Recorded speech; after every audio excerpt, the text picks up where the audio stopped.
Una de las partes más importantes en todo el tema de construir sistemas rack es el tema de la evaluación. Y es algo que no se toma mucho en cuenta, pero da muchos insights súper valiosos que hoy día les voy a demostrar cómo a partir de estos insights yo soy capaz de cambiar el sistema rack y mejorarlo considerablemente. Entonces voy a partir en base a que ya construí un asistente rack, que esto lo vi en un video pasado, que tiene este mismo pipeline que vemos acá. Entonces, a modo de resumen, primero ingreso la información, que ya pueden ser documentos PDF, Excel o cualquier tipo de información que yo quiera, la proceso y la convierto, la separo en chunks, que son pedacitos más chicos de información, y todo esto lo convierto a vectores que se insertan en una base de datos vectorial. Entonces, después cuando un usuario hace alguna pregunta, estas también se transforman en un vector que se busca en esta base de datos por ya sea similaridad vectorial o también puede ser por búsqueda exacta como keyword match. Y con esto a partir yo obtengo los documentos relevantes. El problema aquí es cómo yo sé que está haciendo bien mi trabajo esto. O sea, yo puedo tener miles de pruebas y puedo ir probando uno a uno, pero necesito de alguna manera saber consistentemente que esto está funcionando. Y si es que no está funcionando bien, ¿en qué parte de este proceso está fallando? Entonces, de ahí viene la importancia del tema de la evaluación y yo les voy a mostrar un ejemplo práctico em, de cómo hacer esta evaluación. Entonces, yo lo que hago aquí es bueno, parto importando las librerías necesarias, eh, también las variables de entorno, que en este caso voy a usar la base de datos vectorial Quadrant, voy a usar los embeddings de Cohere, Cohere Embedding, y voy a usar el modelo de Anthropic que va a ser Cloud. Entonces, lo primero que parto haciendo es definir el modelo de embedding, que es este, que está acá. Es el Embed Multilingual V3, que por lo menos en español es por ahora el que está dando mejor rendimiento. Lo configuro de manera global. Cabe destacar que aquí estoy usando el framework Llama Index, pero esto debería funcionar con cualquier otro, por ejemplo LangChain. Aquí yo defino la base de datos vectorial y creo un índice donde yo voy a poder buscar la información. Entonces es para poder conectarme a esta base de datos y obtener eh, vectores de respuesta a partir del vector que yo estoy consultando. Entonces aquí es donde se pone interesante. Yo tengo un archivo definido que se llama testcase.json que defino dos factores como podemos ver acá. Un input, que es la pregunta que yo quiero hacer, y el expected output, que es el resultado esperado, o sea, que quiero que me responda el LLM en este caso. Em, y yo creo aquí varias pruebas. En este caso hice, si no me equivoco, unas 18. Y vamos a aplicarle distintas métricas. En este caso vamos a usar el framework de DeepEval. Existen muchos, por ejemplo, Ragas, es otro muy, muy famoso. Que me permite aplicar distintas métricas o incluso configurar las mías propias para ver qué tan bien está haciendo este proceso. Entonces, tenemos dos tipos de métricas. Primero, estas dos, que son las que yo estoy aplicando, hay otras más. Pueden entrar a la documentación de DeepEval y ver todas las métricas que hay. Estas métricas lo que hacen es evaluar el LLM en sí. Entonces, por ejemplo, esta métrica me indica qué tan relevante es lo que yo estoy preguntando con la respuesta que me da el mismo modelo.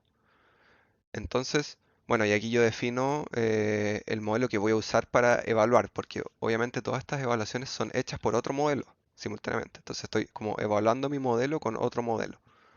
En este caso estoy usando GPT 3.5 Turbo, pero podemos usar cualquiera.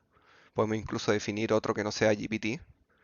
Y el threshold se refiere como el puntaje va de 0 a 1. Entonces, a partir de qué puntaje considero que esta prueba se pasó. El faithfulness lo que nos hace básicamente es ver si está diciendo la verdad el LLM. Entonces, a partir del contexto que recibió, que es en este paso que tenemos aquí, se recibió los documentos. Si a partir de estos documentos lo que dijo la respuesta está diciendo la verdad, es decir, está sacando la información realmente de los documentos o la está inventando. Luego, bueno, estas dos métricas son para evaluar, como dije, el LLM en sí. Pero aquí tenemos otras tres métricas, que aquí puse una descripción un poco más específica, que nos permiten evaluar el pipeline del rack en sí. Entonces, es muy importante estas métricas, porque nos permiten saber en qué parte de este proceso estoy fallando y cuál es el que tengo que mejorar. Entonces veamos. Primero tenemos contextual precision, que básicamente esto nos indica que si entre más alto sea, eh, eh, evalúa la capacidad del re-ranker en el sentido que el sistema es capaz de reordenar los nodos más importantes que yo recibo más arriba. Entonces los nodos que son más importantes van primero. Esto es el caso de un re-ranker que va entre medio aquí, porque el re-ranker lo que hace es que cuando yo recibo los nodos relevantes, digamos que tenemos tres nodos relevantes, el re-ranker lo que hace es que los posiciona según un parámetro. Por ejemplo, si yo quiero selecciono dos, selecciona los dos documentos más importantes según lo que preguntó el usuario. Entonces pone el primero como el más relacionado con la pregunta y después el segundo. Entonces esta métrica nos dice qué tan relevante es el nodo que está más arriba. Entonces nos evalúa que también está haciendo el re-ranker su trabajo. Luego tenemos el contextual recall, que lo que nos indica es qué tan relevantes son los nodos que obtuvimos en el sistema de retrieval. Entonces nos indica que también está haciendo el retriever su trabajo. ¿Cómo hace esto? Lo que hace es que compara el contexto con el resultado esperado. Entonces, de esta forma nos permite saber si realmente el contexto que obtuvimos del retriever se alinea con lo que esperamos recibir. El contextual relevancy también es un poco parecido, pero la diferencia es que compara el contexto obtenido con la pregunta hecha. Entonces, pero también nos relaciona la relevancia del no obtenido en relación a la pregunta que se hizo. Entonces, ambas lo que hacen es evaluar que también hace el retriever su trabajo. Esa es la gracia. Entonces tenemos estas tres que básicamente en resumen evalúan el RAG y estas dos que evalúan el LLM en sí. Después lo que hago aquí es que yo creo una función que me construye los test cases. Entonces, esta parte de aquí, todo esto, es es un algoritmo de RAG normal, que es el mismo que usé para el video anterior. Y el proceso es el mismo, o sea, parte con el retriever, después se hace el response synthetizer, que es el que transforma los nodos obtenidos en una respuesta con el modelo seleccionado. Y después yo le hago la pregunta pasándole todos los parámetros y añadiendo coer y rank para que haga el reordenamiento de los nodos. Aquí en esta función lo que hago es que pasa el modelo, el prompt, el similarity top k, el sparse top k y el re-rank top n. ¿Cuál es la idea de pasarlo como parámetro en esta función? Porque yo quiero ir variando, o sea, es decir, yo tengo mis test cases, que son los que definí anteriormente aquí, en este arreglo, que es este arreglo de objetos, pero yo los quiero ir variando, entonces quiero ir por el mismo dataset, pudiendo poner un modelo, un prompt y todos estos parámetros distintos para ir viendo cómo se comporta con distintos parámetros. Entonces aquí lo que yo hago es recorro todos los test cases y a partir de la pregunta esperada, em, hago el query, ¿cierto? Y guardo la respuesta em, en este método que es específico de deepeval, que construye el test case, y lo que recibe es el input, el resultado esperado que lo obtuve a partir de haciendo la pregunta. Em, Perdón, el resultado esperado ya viene del test, del arreglo acá. Lo que viene acá, el actual output, es el que obtengo haciendo la pregunta al modelo.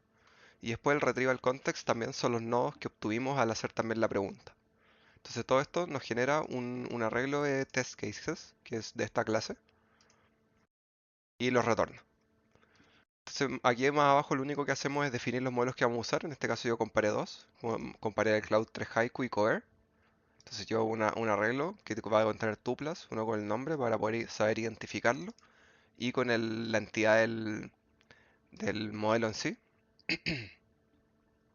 Después acá definimos las templates. Yo en este caso solo definí una porque esto lo estoy haciendo a un método de prueba, pero aquí podríamos poner muchas templates para comparar, por ejemplo, qué template o qué prompt es mejor que otro. Después aquí yo lo mismo con los parámetros hago arreglos. Entonces, en este caso también no quería probarlo con números distintos, pero yo podría poner arreglos de distintos valores para ver que, por ejemplo, el Similarity Top K es mejor que otro o que Sparse Top K es mejor que otro. Y finalmente en esta parte yo lo que hago es creo los parámetros que esta función lo único que hace es generar todas las combinaciones posibles de estos valores. Entonces si yo aquí tuviera más valores, más prompts, etcétera, bueno, aquí tengo dos modelos, pero me va a generar todas las combinaciones posibles entre todos estos parámetros. Y finalmente lo que hago es que recorro estos prompts y ejecuto la función de construir los test cases que definimos anteriormente y creo un nuevo arreglo que va a contener los mismos parámetros de antes y simultáneamente el test case construido. Entonces por último lo que hago es que hago de nuevo un loop donde descompongo esto, que son los parámetros, y descompongo los test cases y lo paso a esta función evaluate que es específica de deepeval que consume los test cases que consumimos, que creamos, perdón, y un arreglo con todas las métricas que queremos evaluar, que son las que estaban definidas anteriormente, todas estas de acá. Entonces ya con todos estos valores, también defino un modelo de hiperparámetros para que yo pueda ir guardando qué tipo de modelo prompt utilicé para después poder saber identificar los tests. Y bueno, aquí ejecuto el test. Me va a error porque tengo un problema con los widgets de Jupyter, pero se me ejecutó bien. Y finalmente, todo esto, si ustedes se registran también en la aplicación de DeepEval, se los va a registrar en la página web. Entonces, bueno, son la documentación de DeepEval. Aquí pueden ver todos los tests que se pueden hacer. Y bueno, estas son las métricas que obtuve. Esto fue con mi primera prueba. No fueron muy buenos los resultados, pero ese es el punto. Eso es lo importante que yo quiero demostrar acá. Lo importante es que hacer estas pruebas específicamente por esto. Entonces, estas fueron las métricas que obtuve. Les estoy mostrando solamente con el modelo 3, Cloud 3 Haiku. Estos fueron, si se fijan aquí, son los parámetros que registramos, los mismos que están ahí. Entonces me dieron todas estas métricas. Nos damos cuenta rápidamente que los del pipeline en sí es lo que estaba más bajo. Entonces, ¿qué nos quiere decir esto? Que ya con saber que el contextual precision y el contextual relevancy está bajo, automáticamente yo sé que el problema está en esta parte, probablemente está en esta parte de mi modelo, de mi pipeline de rack. Entonces, probablemente lo que está pasando es que mi método que estoy creando los chunks no está correcto y está generando chunks que no tienen información relevante. Entonces, esa es la importancia que tiene esto. Entonces ya con eso puedo empezar a escarbar información y ver qué está pasando con mis chunks que no están dando información relevante. Bueno, y obviamente estas dos métricas de acá se van a ver directamente afectadas por la del rack, porque si mi rack no tiene información relevante, tampoco puede dar un resultado de una respuesta relevante. Entonces obviamente está correlacionado. Lo único que es un poco más independiente es el faithfulness, que esto me dice eh, de lo que recibió, si está diciendo la verdad o no, básicamente si está indicando lo que recibió del contexto y no está inventando información. Es como la única métrica un poco más independiente que se puede testear sin necesidad de que lo otro esté funcionando mejor. Entonces, esto es un poco para que se den cuenta que es algo que tienen que hacer y no incluso, no solo en Rack, sino en si hacen un modelo que, por ejemplo, ejecute acciones en una página web o un asistente virtual, lo que sea. Es súper importante testearlo y pasar por todo este proceso para ver qué parte se puede mejorar y qué no. También indicar acá que de los 20 tests que hice, este fue el costo más o menos del test, porque usé GPT 3.5. Si usan un modelo mejor, obviamente les va a salir más caro, pero yo estuve viendo que con este es suficiente. Incluso se podría usar uno peor y no habría problema. Pero bueno, eso es. Ojalá les haya gustado. Voy a seguir subiendo videos de este estilo. Entonces, si les interesa esto, se pueden suscribir. Em, Voy a estar subiendo distintos tipos de video, incluso también con herramientas no-code, para la gente que no tiene tanta experiencia. Em, pero eso, ojalá les haya gustado y nos vemos en el siguiente video.